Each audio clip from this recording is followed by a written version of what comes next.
If I would've known that you wouldn't be here anymore, I would've made the moments last a little longer. 'Cause now I'm alone, and you're just a memory in my mind. I would've given anything to say goodbye.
Telegraph report said that the man in question had been watched by the authorities.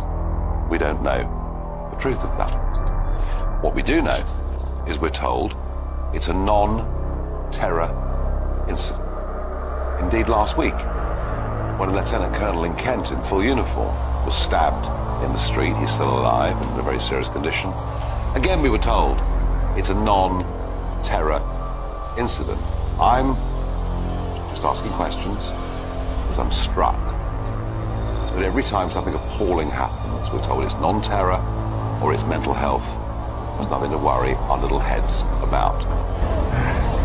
Oh, I'm down there.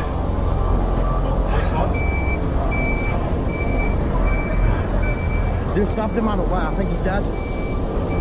Them up there, man.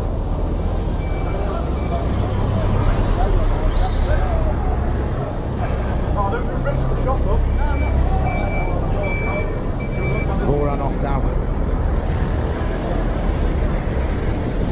We've got these up here.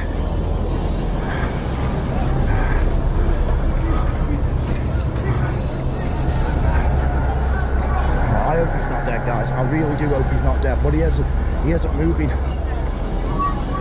think I've just heard somebody say he's not dead. Let it happen! You weren't watching them. We watched them all run round there, and you should have run up there. Fucking dickhead! You should have run up there and stopped him. He's been stabbed because you weren't watching. Bastard! You weren't watching. I saw them all run round there. Why didn't you? Look here! Fucking dying! And you let it happen! You fucking let it happen! We saw them running around, guys. Traitors! They watched them do it, and they didn't run around and stop them. I know. I hope this guy's all right. I'm going to try and not film this here.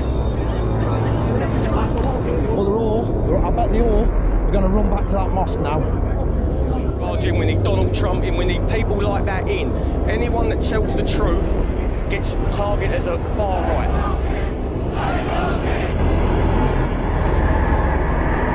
It is my duty to warn you that any person organising or taking part in the procession is committing an offence and is liable to arrest and prosecution. The guys lying on streets, Prime Minister. How many more children? How many more children, Prime Minister? We're going to do something. What's going to stand up for our children? Yeah. Bye-bye. Got your photos, off you go. Make a real change, Prime Minister. Get someone, make a real change! Get our children! Go away! 29-year-old daughter was killed. You don't want this! Stop up! The person I've held as a child and his said it was pathetic. The opposition, a former director of public prosecutions, Mr. Speaker. Anyway, he spent most of his time prosecuting journalists and failing to prosecute Jimmy Savile, as far as I can make out, Mr. Speaker. He, Mr. Speaker.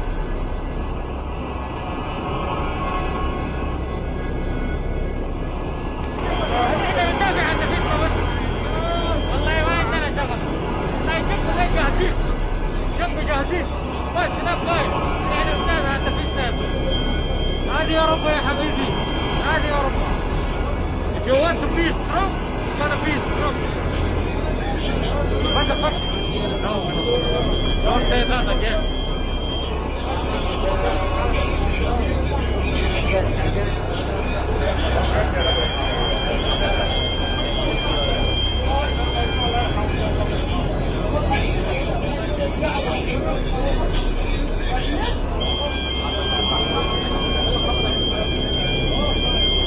عندنا مظاهرات في محمد هنا في روتردام. كسر الهوتيل، كسر البتاع. والله انا قاعد يدخل جوا هنا.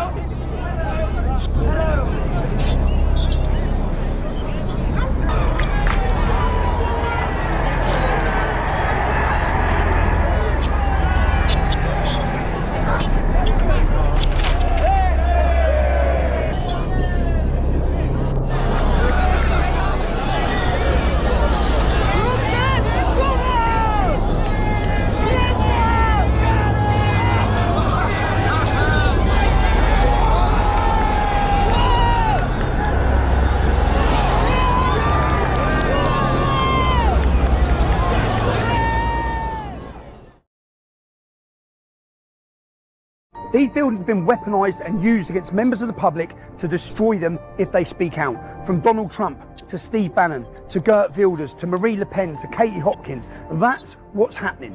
My job as a journalist, I stand for freedom of speech, I stand for freedom of the press.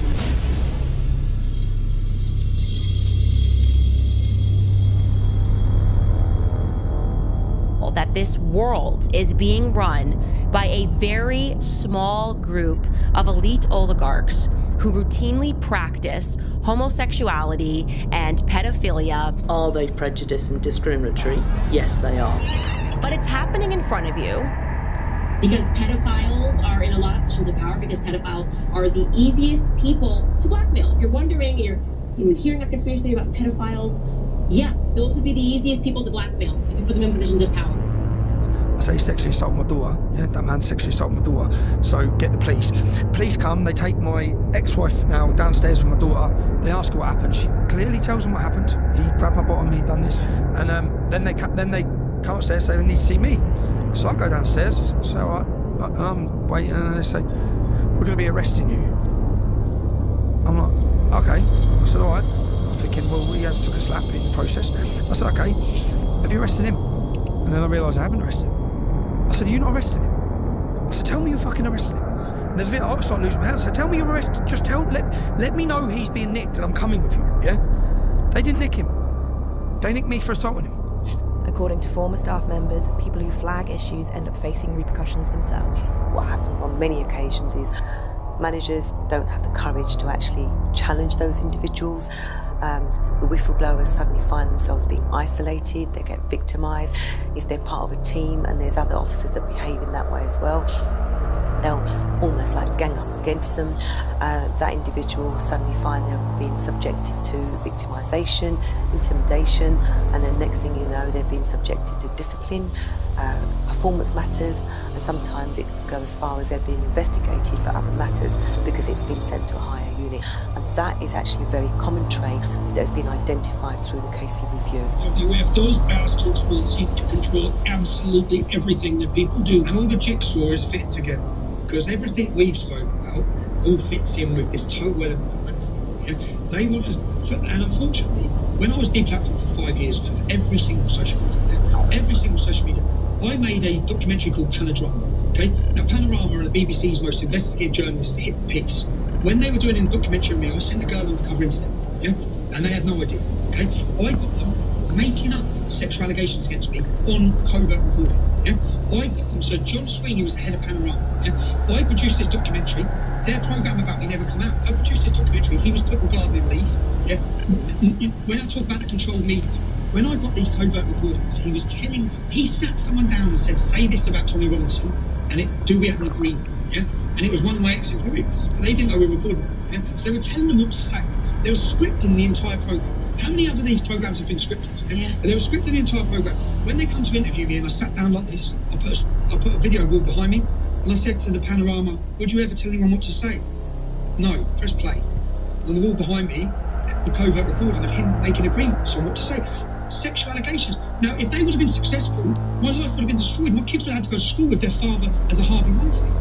Yeah? But I produced this documentary. Within 48 hours of producing that documentary, I was blacklisted on every social media, and I was recharged by the government. And this case that's come up against me now is the government. It's not the police, it's the government, the Attorney General. Now, Facebook and Meta, the entire Meta, made me a figure of hate, which meant if you mention my name, you get deleted.